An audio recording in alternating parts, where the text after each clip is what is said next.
बिस्मिल्लाहिर्रहमानिर्रहीम। अस्सलामुअलैकुम dear students.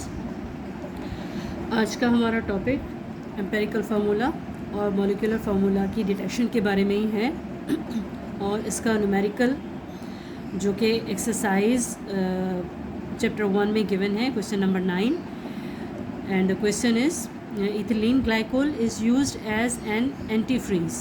Combustion of 6.38 grams of ethylene glycol gives 9.06 grams of carbon dioxide and 5.58 grams of water. The compound contains carbon, hydrogen and oxygen and its molecular mass is 62.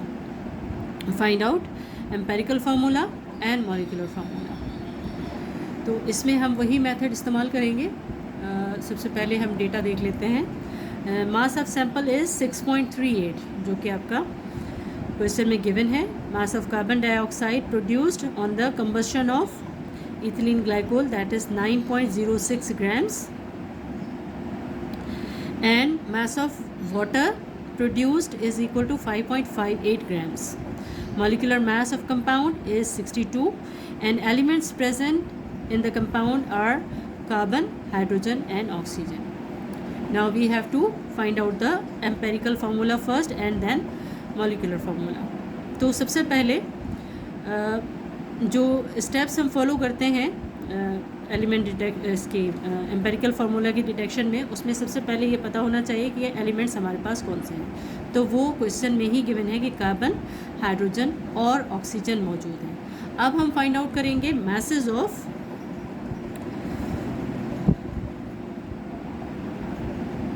Carbon, hydrogen and oxygen. और इसमें सबसे पहले हम find out करेंगे mass of carbon. तो mass of carbon can be obtained from mass of carbon dioxide and mass of carbon dioxide is given in the question and that is 9.06 grams। तो सबसे पहले हम इसका मॉलिक्यूलर मास देख लेते हैं कि कार्बन डाइऑक्साइड का मॉलिक्यूलर मास 44 grams होता है। 44 grams of carbon dioxide contain 12 grams of carbon. 44 grams जो कि मॉलिक्यूलर मास है कार्बन डाइऑक्साइड का, इसमें 12 grams कार्बन के मौजूद होते हैं। तो अगर 44 grams कार्बन डाइऑक्साइड में 12 grams कार्बन के मौजूद हैं तो गिवन मास इसका जो है 9.06 grams जो कि आपका क्वेश्चन में गिवन है। तो 9.06 grams of carbon dioxide contain how much.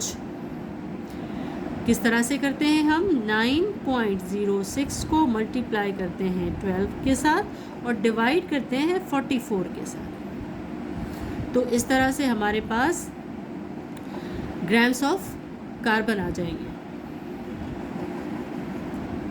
जब हम कैलकुलेट करेंगे 9.06 मल्टीप्लाई 12 डिवाइडेड बाय 44 तो हमारे पास 2.47 grams कार्बन के आ जाएंगे।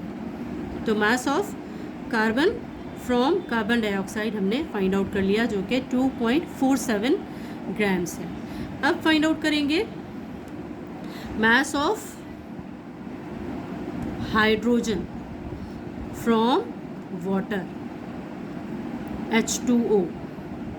और हमें ये मालूम है कि वाटर का मॉलिक्यूलर मास 18 grams है। 18 grams वाटर कंटेन कितने हाइड्रोजन? 18 grams वाटर में 2 हाइड्रोजन होते हैं। तो 2 grams ऑफ हाइड्रोजन। तो अगर 18 grams वाटर में 2 grams ऑफ हाइड्रोजन है तो वाटर जो प्रोड्यूस हुआ है दैट इज़ 5.58 grams। 5.58 grams जो कि आपका क्वेश्चन में मौजूद है। तो 5.58 grams वाटर कंटेन 2 मल्टीप्लाई 5.58, ये इसके साथ मल्टीप्लाई हो जाता है, इसके साथ डिवाइड हो जाता है। यूनिटरी मेथड, इससे पहले एक पूरा लेक्चर इस पे है, आप उसको सुन लीजिएगा इसको समझने के लिए। अगर आपको समझ में नहीं आ रहा तो इसमें से जब इसको कैलकुलेट करेंगे तो मास आ जाएगा हाइड्रोजन का जो कि 2 × 5.58 divided by 18 is equal to 0.62 grams hydrogen. तो इस तरह से हमारे पास कार्बन का मास भी आ गया और हाइड्रोजन का मास भी फाइंड आउट हो गया। मास of carbon is 2.47 grams, mass of hydrogen is 0.62 grams. अब बारी है मास ऑफ ऑक्सीजन की। मास ऑफ ऑक्सीजन हम इस मेथड से फाइंड आउट नहीं कर सकते हैं क्योंकि कार्बन डाइऑक्साइड में भी ऑक्सीजन है और वाटर में भी ऑक्सीजन है, तो इसको हम परसेंटेज से फाइंड आउट करेंगे, तो इसलिए इसको फ़िलहाल हम छोड़ देते हैं, आगे चल के इसको फाइंड आउट करेंगे। अब बारी है percentage composition of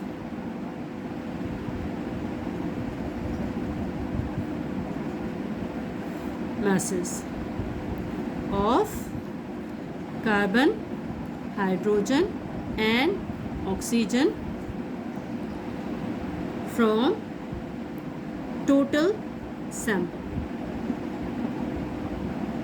mass.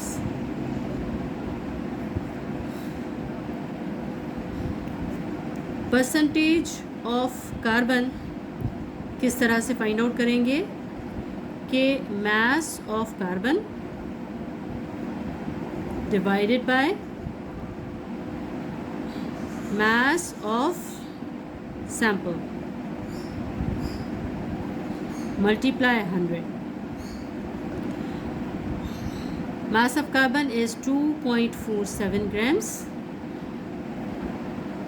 and multiply 100 divided by 6.38 grams of sample, जो कि आपका क्वेश्चन में गिवन है। और इसकी जब परसेंटेज निकालेंगे तो ये हमारे पास आ जाएगा 38.71 ग्राम्स। अब इसी तरह से परसेंट ऑफ हाइड्रोजन और mass of hydrogen sample mass multiply 100, तो ये हमारे पास mass of hydrogen is 0.62 and sample mass is 6.38 multiply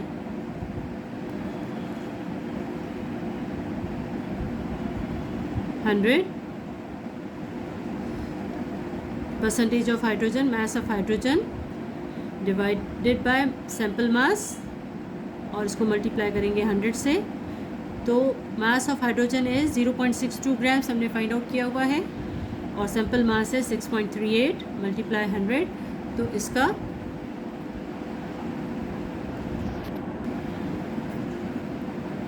इसको कैलकुलेट करेंगे तो ये 9.717% ग्राम्स ऑफ हाइड्रोजन आ जाएगा। अब इन दोनों की परसेंटेज आ गई। Percentage of carbon is 38.71 and percentage of hydrogen is 9.717। अब ऑक्सीजन की परसेंटेज हम इनकी परसेंटेजेस से फाइंड आउट करेंगे इस तरह से कि 100 टोटल में से इनको माइनस कर देंगे तो हमारे पास ऑक्सीजन की परसेंटेज आ जाएगी 100 माइनस 38.71 माइनस 9.717, तो इसके बाद जो हमारे पास बाकी बचेगी वो ऑक्सीजन की परसेंटेज होगी। परसेंटेज ऑफ ऑक्सीजन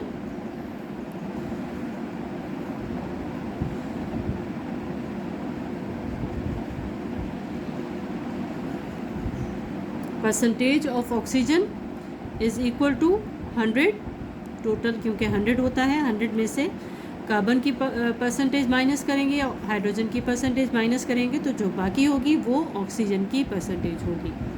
और इसको माइनस करके कैलकुलेट करके परसेंटेज आ गई हमारे पास 51.57 और ये हमारे पास परसेंटेज है ऑक्सीजन की। कार्बन की 38.71 हाइड्रोजन की 9.71 और ऑक्सीजन की 51.57%। अब ये इनके हमारे पास परसेंटेज कंपोजिशन आ गई। अब बारी आती है मोल फाइंड आउट करने की। मोल रेशियो क्या होगा? मोल किस तरह से फाइंड आउट करते हैं कि हम कार्बन का मास जो कि परसेंटेज में फाइंड आउट हुआ है, दैट इज़ 38.17, इसको हम इसके एटॉमिक मास से डिवाइड करेंगे। Mass of carbon, mass of carbon is equal to mass upon atomic mass. इसी तरह से mass of hydrogen is equal to इसका मास 9.717 डिवाइडेड बाय इसका एटॉमिक मास जो कि 1 है। इसी तरह से mass of oxygen will be equal to 51.57 grams divided by इसका atomic mass and that is 16। तो इनको हम देख लेते हैं कि इनका मोल रेशियो या मोल्स कितने आते हैं। 38.17 को 12 से डिवाइड किया तो हमारे पास 3.18 आया।